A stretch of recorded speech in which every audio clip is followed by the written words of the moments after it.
Hi, Lilli. Welcome to the Women Waken podcast. Hello, beautiful. Hope you're having a great day. I'm so excited to have this conversation. Me too. Me too. We had a lot of fun a few weeks back. I was a guest on your wonderful show. You have a podcast as well. I Can you tell us do. the name of it? The Lilli Bewley podcast, That's it. wherever you're getting your podcasts. Mhm. Yep. Beautiful. And Lilli, what do you focus on? Because you are a dating coach. So you help and you really focus on helping people find love who are maybe a bit discouraged from it or a bit jaded from love, like 30s, Mhm. 40s, 50s, divorced. Maybe they're single later in life. And you help people to kind of realize that there's always still time and there's always Always still time. possibilities, right? Always still time. So I know that we talked about all kinds of things, I think like barriers around dating, but what does your show mostly focus on? The show itself, the podcast itself is focused, having great conversations with thought leaders and visionaries like yourself. I do solo episodes where I kind of just riff about, what my Instagram audience wants to hear about. Sometimes it's about, why am I attracting unavailable men? What's happening inside of me? Um, what I love about my approach, and I think probably you'll appreciate that this based off what I know about you, is I take an inside out approach about dating. And what does that mean?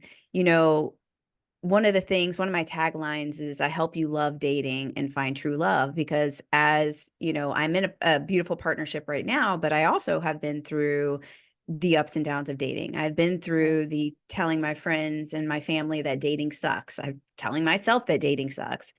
And what I've really realized through this process that I've been through and then taking other women through this process is it's not that dating sucks, it's that your experience with dating sucks. So how do we change your experience? And it's about everything about what's happening inside of us is a reflection of, everything on the outside of us is a reflection of what's happening on the inside of us. Right. So you always take a look at, what's happening inside. And that's what, one of the things that I pride myself on and what makes me different than most other, quote unquote dating coaches out there. Awesome. Okay, I'm going to put you on the spot a little, Lilli, though, Let's because go. what do you say to people when they come to you and they say the dating apps suck? There is nothing out there. It's nothing good. There, people are flaky. People are not honest. That it's so discouraging. What do you Hmm. say to people who feel that way? Ugh. You can change. You can change that experience literally. And I've done this. So it starts, what I focus on from the very beginning with the clients coming to me with these things like these beliefs, right? These beliefs that they have of, oh, all the good men are taken. I've had that Mm, belief. I call it the scarcity wound. There aren't enough good men in my town. I suck at relationships. I'm really good at everything else in my life, but I just really suck at dating. Dating sucks. There is some really deeply held these beliefs, with the work that you do, these beliefs are there for a reason. mhm. Most of these beliefs that we have are there to protect us from not making the same bad decisions and picking a bad person for us, in our lives. And some parts of us really really believe these beliefs, but in reality the universe is abundant. Like, a lot of the women that I work with have done a lot of work on themselves, but this like little edge that they're at with relationships and dating, they just cannot seem to kind of get past that gap and that edge that they have. Mhm. um but in reality there is an abundance in universe, so it takes a lot of internal healing and subconscious rewiring of our nervous system and our body and our neural pathways. That's foundational ground level work that I do with my clients first.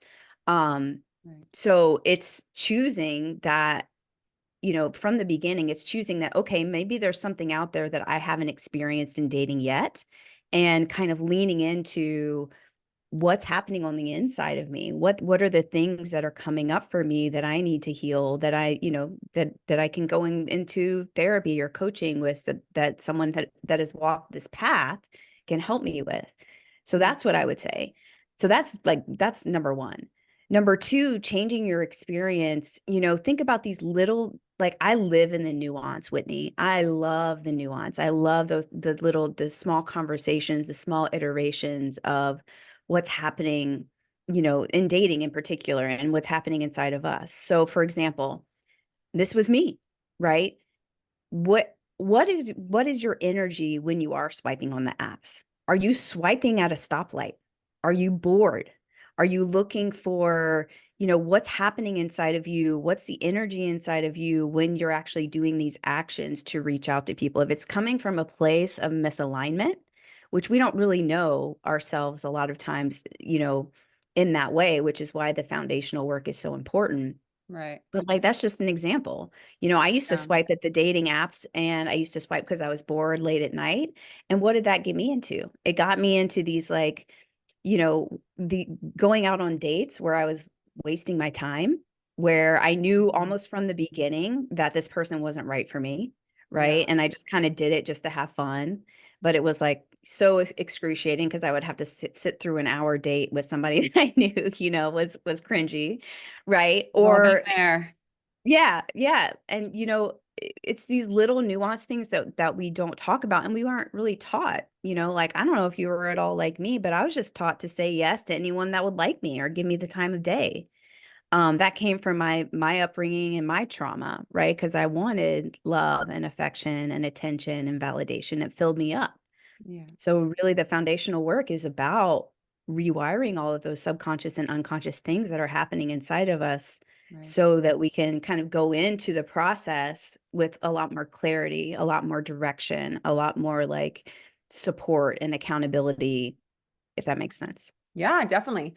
Yet I do, as you're speaking, I do feel that people almost need to, or it's beneficial to actually just jump out and go do some dating to figure out their misalignments, right? Like I know I did dating and then I went to see a healer because I was like, I found some stuff.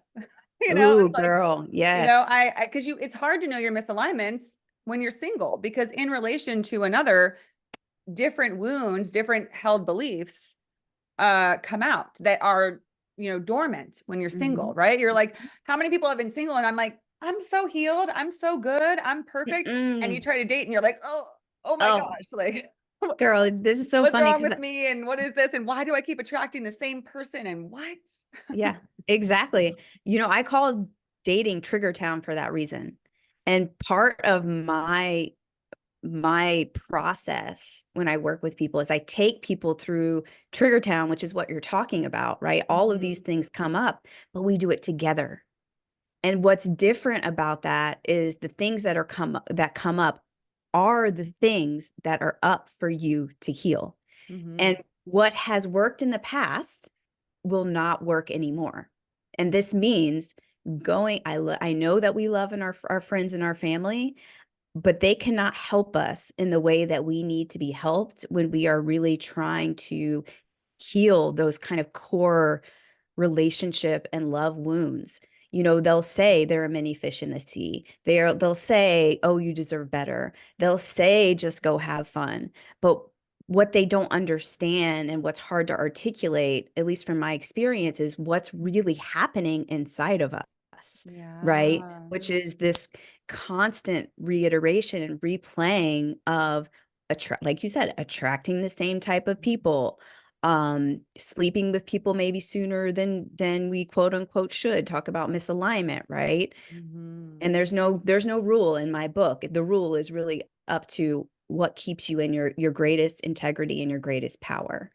um yeah, totally. And like I said, I call it Trigger Town because it's a purposeful and intentional thing when I work with women to take them through Trigger Town because I know that through this trigger is where we need to find her, her love and her internal worth, her internal um integrity, her internal alignment. And yeah, that's like the accountability piece of what we do. Very helpful, very needed. And as you're Mhm. speaking, I think that one of the things that often comes up for because you said that the wounds come up when we're ready to heal them, when we're ready to Mhm. move past them. Because we can say all day long to the universe, okay, I'm ready for a loving, honest, Mhm. respectful, Mhm. stable partner. And then we end up with the opposite. And we're like, what? You got my message wrong. But if we hold a certain belief, and I know I've held this, and I think a lot of women do, is if you have a deep belief that says, I'm not deserving of a true loving relationship. And so deep, your deep belief is that I'm kind of like you said, I'm lucky if anybody will take me. I Mhm. call it, because I felt this way a lot of my life, is you kind of put yourself in the defect pile. You're like, well, I'm defective. I'm not like other women that are so impressed. So I'm in the discount bin. So Mhm. I'll take whoever wants to grab me. And then you end up with other people who also feel like they're in the discount bin, other men who are, or women, whoever you're looking for, who are also insecure and don't know their value and worth. And two people like that, even though there might be love there, they want to, but how can you love someone you don't love yourself? And I Mhm. feel I've gone around that. And I feel like that's sort of the story of so many people, specifically women, is this isn't what I want. And it's like, well, but what are you holding? Like, what do you even believe is possible? There's a Mhm. phrase I like that is, people say that seeing is believing, but actually believing is seeing. So you have to Mm. believe something is possible before you can ever actually have it. If you Mm. Ugh. deep down don't believe that you can have someone who's going to stand there and be there for you and see you for who you are and love you, you're not going to experience Yeah. Oh man. Yeah, and it's such a, I think what people don't talk about enough, which is one of my biggest points of integrity about like what I do with myself, in my relationships and what I do, as a coach, is that no one talks about how hard it is to move from what you were talking about, Whitney, to that point of really believing it, like in your it. in your soul, in your gut, Yeah. because my assumption is that a lot of the women that listen to this podcast have done a lot of work, right? So they've done a lot of the affirmations. I deserve a spiritual healthy relationship. They've Yeah. done the work of having a love altar. They've done the work of writing out the characteristics that they want in their soulmate, or writing a letter to their soulmate and just kind of waiting for him to come in. Mm. And it is a very, to say it, like you said, is, but you really have to believe it. And what I say is that it's like, for me, it was like I felt it in my bones. I felt the magnetism of who I was at my core. And I have so many beautiful stories about when my partner and I just met, about him seeing that in me. The thing is too, is that we have to have a little bit of grace, because we do not know what we do not know. Mm-hmm. We do not know how to experience this unconditional love that we know we deserve, but we haven't seen yet until we experience it. And that's what I think that phrase means. You have to love yourself in order for someone to love you, is that we have to feel it in our soul, in our gut, in our body, in our bones, that we are love. And for a lot of times, we've gotten through a lot of stuff in our lives where we've worn masks, in order to get through life, or to get to a certain level in our business, or to perform, or what have you. And it's that last layer is so, so difficult, because we almost have to re kind of re-alchemize who we are at our core, because we all want to be loved unconditionally, and that unconditional love that we want really has to be reflected inside. And that's why it's such a deep level of work, that you've done, that I've done, and that we both do probably in our work with clients as well. Yeah.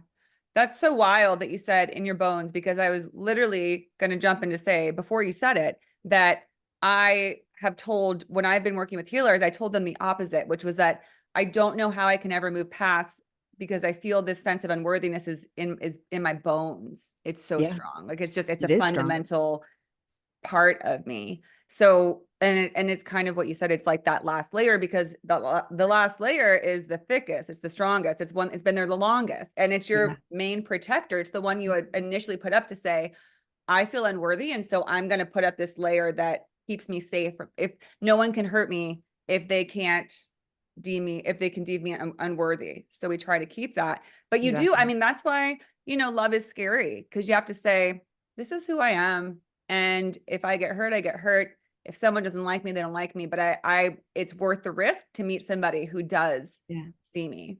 Yeah. Love is so scary. It's so scary. Um, it's frightening for me every day. Like that shit never goes away. And it never goes away. What's different about the way that I relate to love now versus when I was kind of operating from a wounded part of me, like an unhealed part of me, is that love doesn't mean self-sacrifice or self-abandonment anymore. That was more painful. It wasn't really about the other person. But if you want to get really, really deep, it was more about how I would turn in on myself and self-abandon. My actions were self-abandoning. My behaviors were self-abandoning. My thoughts were self-abandoning, and that turned into self-sacrificing behaviors, staying in relationships too long where I didn't belong, what shouldn't have been there, or saying yes to someone when in my gut I knew it should be no, or underneath all of the things it really should be no. um yeah. Yeah. Would you mind, Lily, sharing before because we have quite a few other topics we want to get to, but would you Yeah. be open to sharing a little bit of your story of what was the turning point where you finally found love? What was the difference? What happened? Was it, and because here's my question, because I often offer this to people because I've had clients as a therapist who have been looking for love. And when they found it, it wasn't like they had healed every single thing about them. It wasn't like they were finally free of any insecurities. It was just, it almost seemed like they call it critical mass, where you just have to get past a certain point or something just kind of clicks enough that you're, oh, I don't know. It's interesting. So I'd be curious, So your interesting. experience of when you found it, what was different that time? And what was your person like, and how did you find them? Because we love meat stories. Oh, wow. Okay. So a little bit about me, you know, taking it back. Um, and specifically when it comes to love and relationships is number one, I came from a home where there was abuse, trauma, covert and overt happening, in my life. So that's there. That's my foundation. That's in my body. That's in my experience. So that's number one. Number two is that I was not modeled a healthy spiritual epic love relationship. I was modeled this like submissive, dominant thing, where my mom really didn't have a voice. She made herself small, um, typical kind of codependent behavior. So that's where I came from.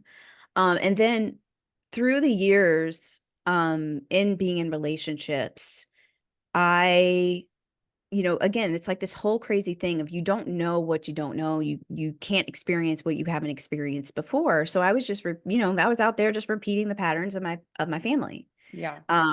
making myself small, not listening to my intuition, not speaking up, not being who I was. I didn't even know who I was, I feel like, for decades of my life, really, like who I was.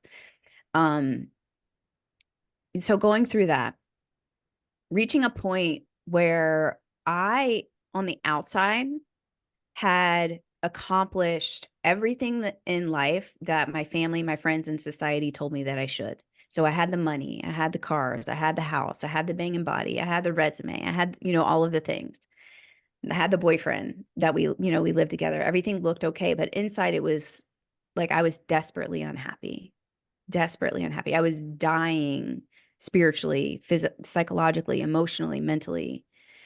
And that was kind of my breaking point of this isn't right. Like there was just something bigger. I always like to say my highest self and God conspired. Although didn't really have a relationship with God or the universe at that time. It was like all me. I was the one pushing forward. I was the one getting things done. I was the one that I could rely on.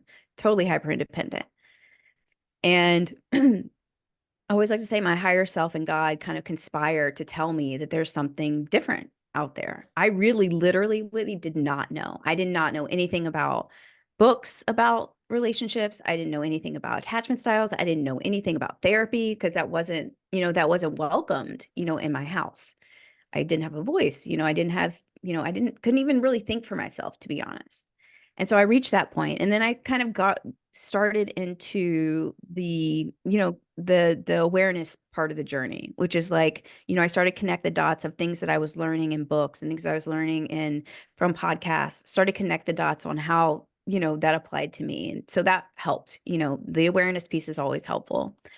Um, And then in relationships in particular, I still, even when was doing my healing work, I still saw this pattern of me, I always say reconciling to, and people call it settling, but I call it like reconciling, because I really had to convince myself that shitty relationships was just, that was it.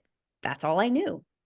I remember getting in my last toxic, or in my last toxic relationship was about 10 years ago. And I remember seeing the pattern of he and I reflected in my parents, and me really just convincing myself, well, that's all there is. Like, he's my person. And I told him that, like, it not about the patterns, but I told him, you're my person. And I thought it was romantic, but really what it was just reconciling to me, like, okay, here are the cards that I've been dealt.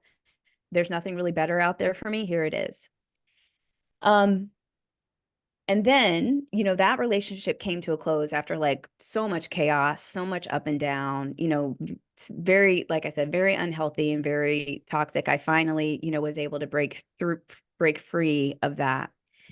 And then through that, my like second layer, like maybe it was my second or third layer, my healing journey, I started to realize that there was this whole new world that I didn't know, especially when it came to relationships and love. And how that I saw that was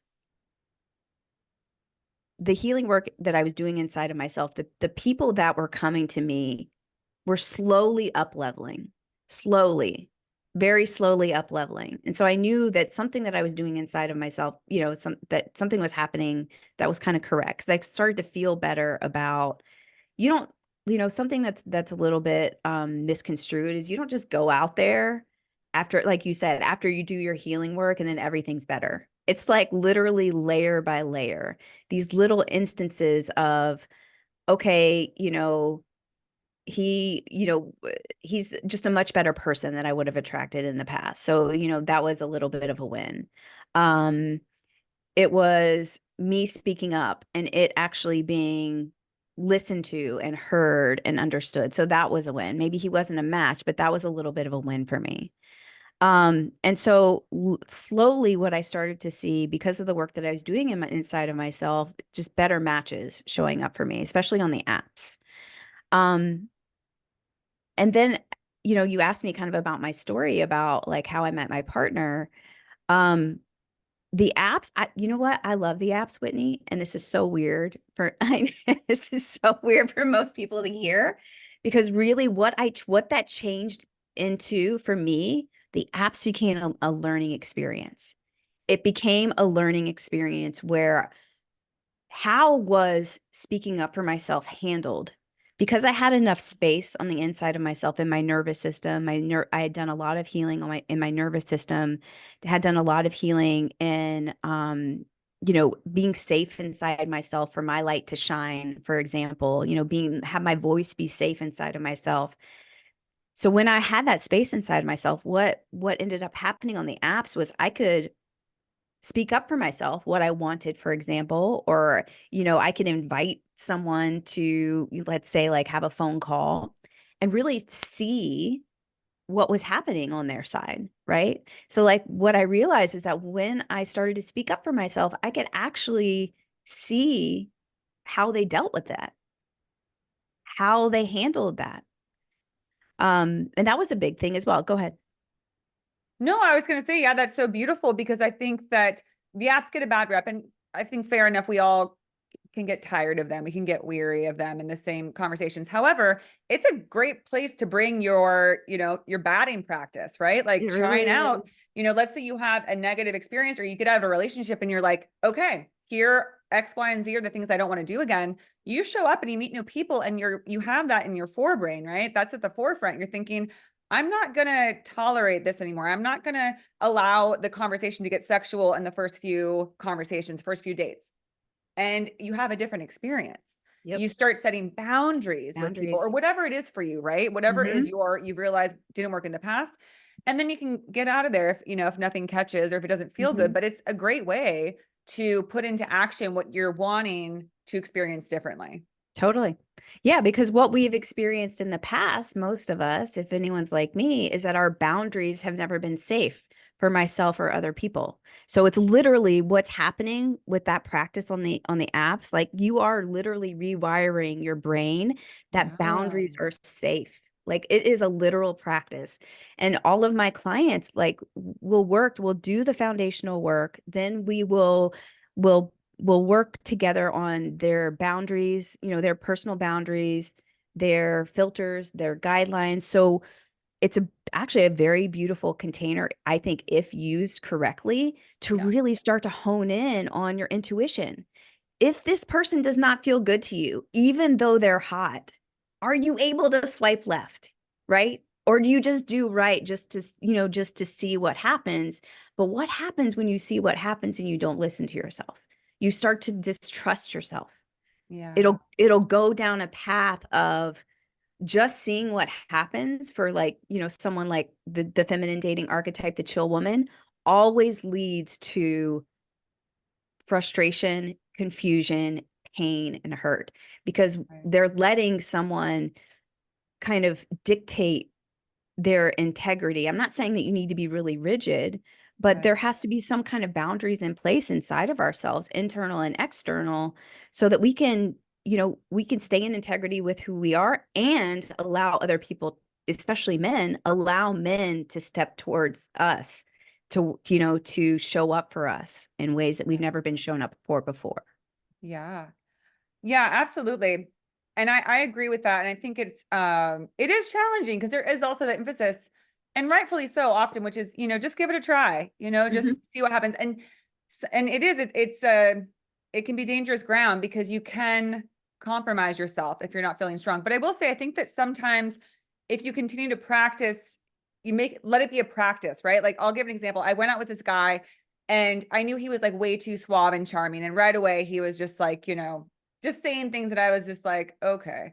And but he kept wanting to see me, but I had the feeling. I was like, something feels off. It feels player energy, it feels insincere. But I thought, I want to do this. I want to walk through this and I want to see if I can maintain. Mm. And because usually I, might give in to the temptation, like, well, I'll just, we can kiss, he can come, it'll be fine. I'll live. And I yeah, can you will handle live. it. Yeah, Yeah. you will live, but it's like, how are you going to feel the next day? But Hmm. I held my ground, and it to the point where he started asking me, you don't think I'm that into you, do you? Or what's going on? Because he could tell. And I was like, yeah, and I actually didn't really appreciate this one thing you said and this thing that's going on. And he offered some answers, but then he petered away because I wasn't playing into his games. And so Exactly. it was just that was empowering. So that's just going out there to anybody who's like, if it's kind of like I'm picturing like somebody who's ready to take on a higher level hike. You're like, I just want to go out and I think I can push through this one this time. We're not always going to win, right? Sometimes we might fall into another trap of, being in the moment and there's so much Hmm. chemistry and I'll just see what happens. And then Hmm. my friend uses the analogy of sometimes that can be a situation of like taking the shot. Like I'm sober for 10 years. I used to drink a lot. And so, often the morning after a big night of drinking, you're like, it was that one shot that put me over Yeah. the edge. Well, that's how it can be with men where you're like, it's fine. I'll see what happens. And you wake up 3 months later, somebody treated you horribly. You're trying to get out Hmm. of it. You're like, what happened? So Hmm. it's like, proceed with caution, I guess. Yeah. Dating, like you said, love is scary and dating is hard. And it can be, I don't want to say dangerous, but yeah, it's choppy waters for sure. Yeah, definitely choppy. And that what you said, that story about waking up 3 months later and realizing, what's happened. It's so, so common, Yeah. and it's so wild because you're like, who was that? Was that me? And what I really, really want people to hear and women to hear is that if they're kind of going through this, like, and it's a cycle, right? It's a pattern that there has to be some acknowledgement that no, it wasn't you. It was not you. It was an unhealed part of you leading your dating experience. And that is the opportunity to heal, right? When you Yes. recognize, yeah, when you recognize that disconnect, that is where that's like the target for me of, okay, well, let's do the healing work that you need to do. So it's not you, it's not your unhealed and wounded part of you that's leading the dating experience. It's your highest self for most of the time. You know, Yeah. like everyone makes mistakes. I give myself, like, I'm self-compassionate enough where I give myself, 80% if I can operate in my highest integrity, my highest alignment, then I'm good. But a lot of times it's the other way around. So we end up, self-sabotaging or sacrificing or Yeah. abandoning. Yeah, absolutely. And it's definitely that unhealed part when, because there are certain energies, Yep. people that hit just perfectly into that wounding, right? Where we're like, ooh, it feels so bad and so good, hurts so good. And Mm-hmm. in terms of like, that there's something up, but like something about it is like, ooh, maybe this could tend to this wound. Mm-hmm. And that will get us in Mm-hmm. trouble.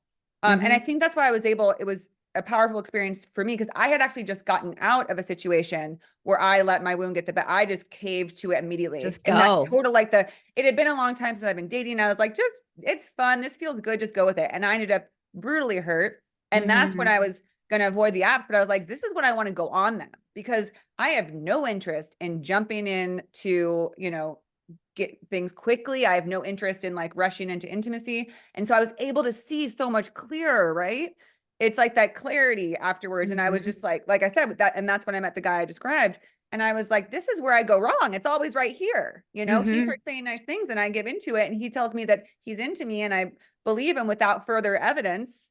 It's such a big thing, I think, for women when you're Yep. dating is chalk is cheap.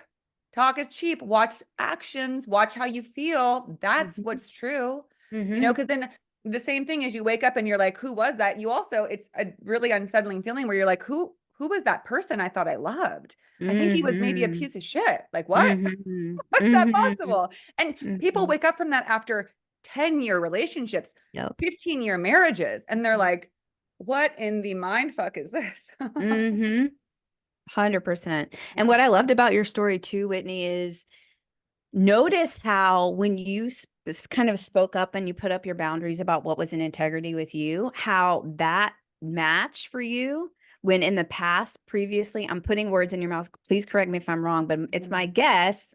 It's my guess that like past Whitney would have like gone, it would have been, you would have been in it, you'd be in it to win it and all the way there. But notice that growth of, you said, he noticed something. So it allowed him to step forward and actually have a conversation, which probably would have happened, if at all, in the past, would not have happened or would have happened like 3 or 4 months down the road. But it happened a lot quicker, right? Because you were able to speak up for yourself. Yeah.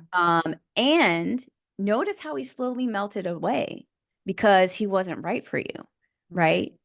And that's the growth. Those are the little bitty instances of growth that, if someone's doing this work and going through it right now, like that's what you want to see. And that's what people see, in containers, as well. When you come into coaching, is these little instances of, oh, like that's what it feels like to come from an aligned place, come from my highest self. Yeah. Like that's what it feels like to kind of shed these old past patterns. And that is literally what happened in your brain and your body, is literal rewiring of, oh, this is what it feels like to speak up for myself. And then the next time, who knows?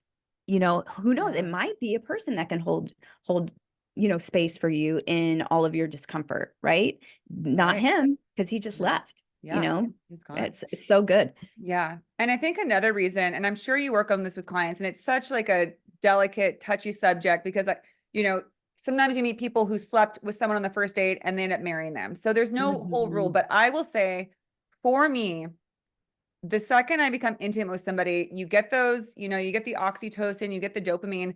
That sort of strong front or ability to choose, put myself first falls away. Or maybe not completely, but it's so much easier to say, well, oh, maybe he really is into me because we had Mhm. sex last night. So I hope he's into me. And well, maybe, Mhm. okay, he wants to take me out again. So it's something melts in terms of there feels like there's more invested and like there's more on the line. Mhm. Right. And so you Mhm. want to believe their lies. Whereas when you're clear and you're lucid, you're like, excuse me, that sounds like some lip service. I don't Yep. believe it. But when after you've gotten intimate, your emotions are involved. So you're like, well, we did connect. So I more so believe him. And it's a tricky thing. And I know we have more to cover and not a lot of time, but maybe you can just touch slightly on how you advise clients about that who say, it's kind of hard for me to not just want to, if there's chemistry, I want to see what they're like physically. That's Mhm. important to me because I've Mhm. had this conversation with friends, which is like, well, you want to know if you're compatible. How long do you wait before you learn that? But for me, I don't know. I'm starting to feel like you got to be friends first. You have to know that there's that kind of connection before even exploring Mm. intimacy. Yeah. From my perspective, there's no, and you picked up on this, there's no hard, fast rule, for me.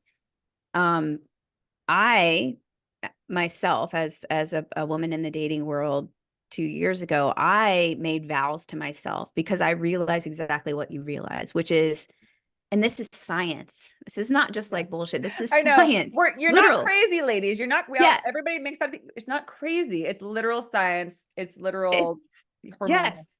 So what you just said, it happens, and there's no part of us. There's no strong, will-powered part of us that can change what happens when we do have intimate, relationships or Mhm. relations, I guess, in that way, which is the oxytocin, the serotonin, the bonding, the biological things that happen inside of us. And what happens is when when our nervous system state is in an anxious spot, overthinking, anxiety, butterflies sometimes, even though they're romanticized, is actually really a nervous system state of like high anxiety. We literal Again, science, we have less access to our prefrontal cortex if we are in this overthinking anxiety. So our prefrontal cortex, in I'm not a scientist, y'all. I'm just a coach. I'm not even a therapist. I'm a coach. But what happens is that our prefrontal cortex helps us make the aligned decisions, helps us choose who is right for us and who is not. And if we are in a state of anxiety, a state of even depression, we literally do not have access to the thinking capabilities that we think that we do, in our prefrontal cortex. So we will not likely make the right decisions for us if we are in this kind of state. So to go back to your question, I always work with clients from a personal perspective. I challenge them. I give them the opportunity to take a vow with themselves of, okay, what kind of vow do you need to make to yourself based off what's happened to you in the past to remain in integrity so you can actually make the right decisions for yourself about who you choose, about what to do. For me, that was I needed a commitment, not just a dating relationship. I needed a committed relationship in order for me to feel safe inside of myself, to open myself to that type of vulnerability. So with each person, it's going to be different. But here's the kind of the guideline from the way that I see it is that if having sex requires you to self-sacrifice, self-abandon, not speak up, then it's the wrong time.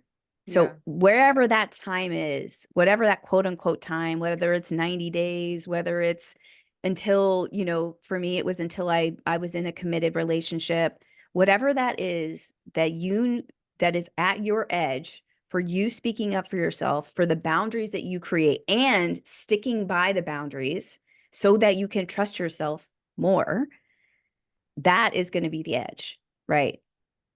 Yeah, absolutely. And I think another key point that was kind of a revelation for me in this last challenging go round in dating was the fact that what I was able to see, because I heard this through some TikTok or something, but it was basically the idea that every single time what's gotten me hurt is when I allowed for sexual intimacy before there was emotional security present. Exactly. Hmm. And that just destroys me, and it will destroy anyone every time, because just like you said, it causes that anxiety. Well, Hmm. are my emotions safe here? And the Hmm. answer, if you have sex with somebody that you just met a few weeks ago and you're not establishing who are we, what are we, what are feelings, a woman is going to feel this sense of a lack of security. And again, in order to gain that security, you will try and get closer to them. You'll try and and then you lose your power, is how I Mhm. view it. Cause then you're Mhm. reaching, you're like, okay, assure me, give me the assurance. Mhm. When you don't do that, you let them show you. You're fine. You have nothing on the line here. You didn't let them in Mhm. energetically. It's Mhm. not a big deal whether you have emotional security because you're just friends at this point. So it Mhm. is a fascinating thing when you think about it, like how much is going on, this dance of It's so needs nuanced. and balance. And yeah. So I know you only have so much time, but you didn't get to finish telling us how you met your Oh yeah. partner, how Yeah. you, So the place we're all working towards. yeah, Ten of so Cups. what's crazy about okay, so we were at this point, you and I in this conversation of dating apps and it being a learning experience. Yes.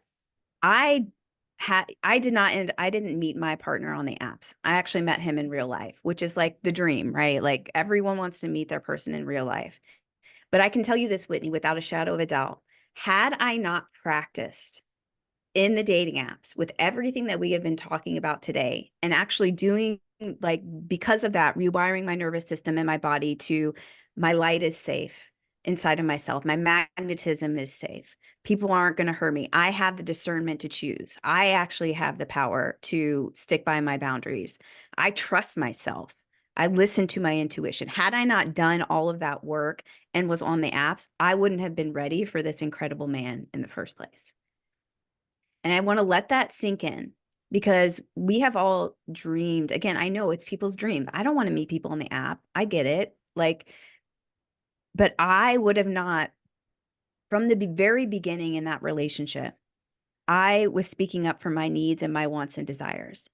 And the craziest shit happened with that, Whitney. And it was a miracle for me. Miracle. It's miraculous. It was God. It was the universe. It was all of my highest self, the work that I had been doing on myself for so long, really coming into real life.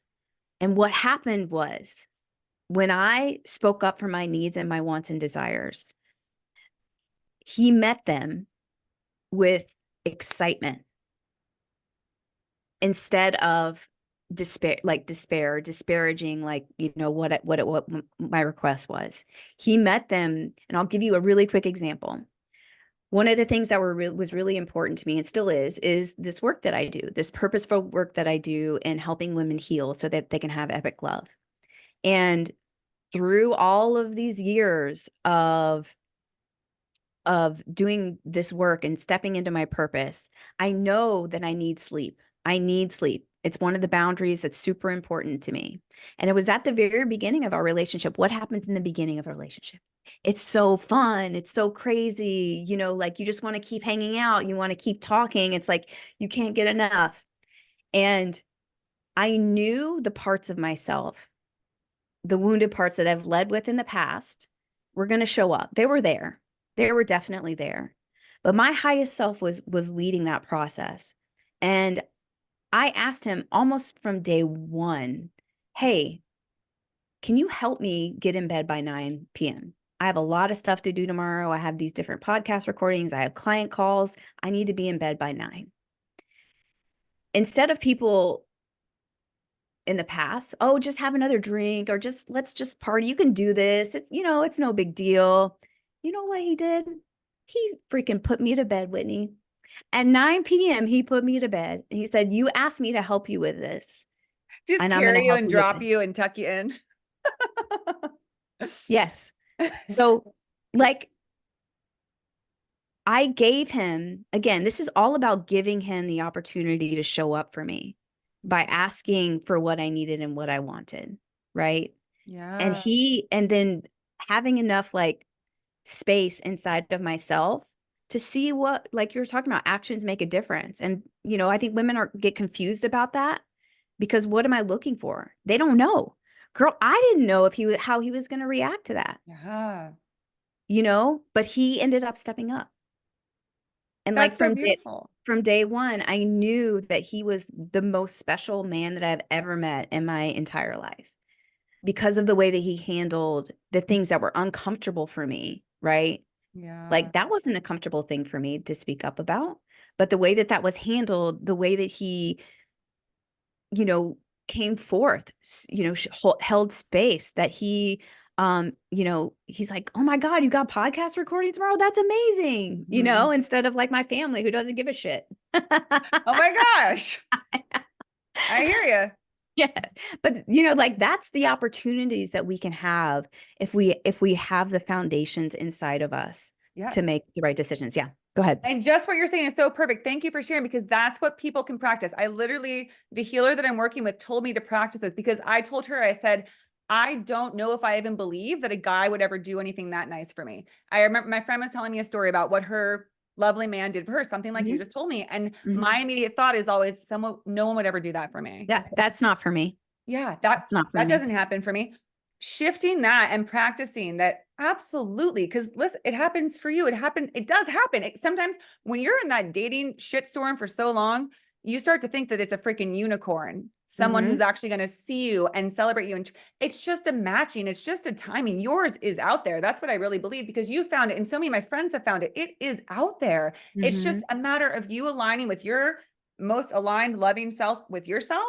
And then Yep. you find someone who shockingly wants to actually love you too. It's because you've aligned as best you can, right? Maybe not Aligned perfectly, but enough. enough. Enough. Enough. Enough. Hmm. Hmm. Aligned enough. Which is Oh the my name of gosh, one of Lily. my programs as well. Yeah. Thank you so much for sharing that. Thank you for everything you've shared today. And I know you got to go, but we could talk about so much more. So I'm thinking, Lily, we just got to have you back soon I'm because down. dating, Absolutely. relationships, one of my favorite topics. I'm still in my dating era, so I want to keep the conversation going, inspire my listeners. So we'll find a time and have you back and we'll cover Yeah. some of I'd the love stuff we that. didn't get to cover. All right. Yeah. Yeah. Absolutely. All right, my dear. Thank you so much. It was so wonderful having you on. My pleasure. Thank you, Okay. Whitney. Take care.